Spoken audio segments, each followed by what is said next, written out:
Hey there. So this week I want to talk to you about why what you do matters, why it matters perhaps more than you think, and in ways that you may not have ever considered with people you may never meet.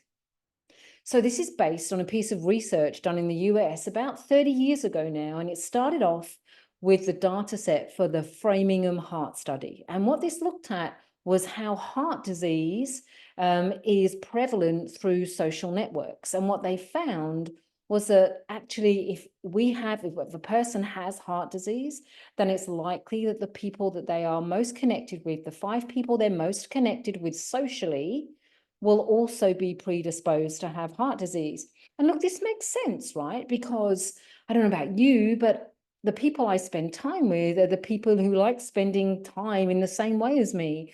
So if I'm particularly active, if I'm particularly social, if I have an interest in a particular aspect of life, I find myself drawn to people who have similar ways of living and similar ideas and interests as me.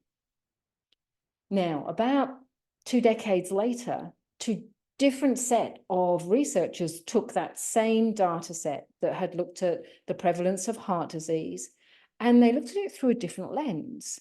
And they looked at it through the lens of emotions, because the Framingham Heart Study had established that, yes, behaviors move through social networks. So there is social contagion of behaviors.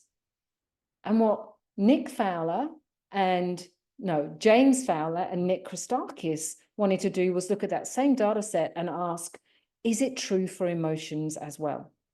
What they found was that it was true for both positive and negative emotions, but to 3 degrees of separation. So what does that mean? It means if you and I are having a conversation and we are feeling buoyant and uplifted by our interaction, that's kind of the core event, if you like. We then go away and we spend time with our family, each of us respectively. That's 1 degree of separation.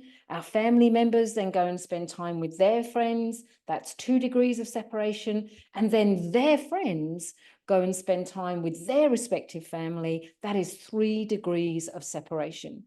And our original uplifting interaction, the energy and the positive emotion that was generated from that, influences to that 3rd degree of separation. So people we may never meet are impacted in ways that we may never have understood or thought of through what we choose to do with our energy, through the interactions that we create and generate. And the thing is, as leaders, because of our power in any system that we have with our team, it matters even more because that initial influence is so much greater that then the ripples that come out of that in terms of the social contagion to 3 degrees of separation is even stronger. Now, of course, the same is true for negative emotions. They also travel through social networks. And I'm sure you've experienced this as you see the influence that one negative member of your team can have on the energy in the team over the course of a day or a meeting even. So what you do matters. It matters more than you think. And it matters because it influences people that you may never meet.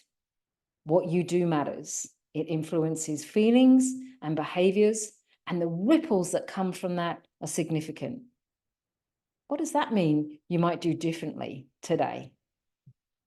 Until next time.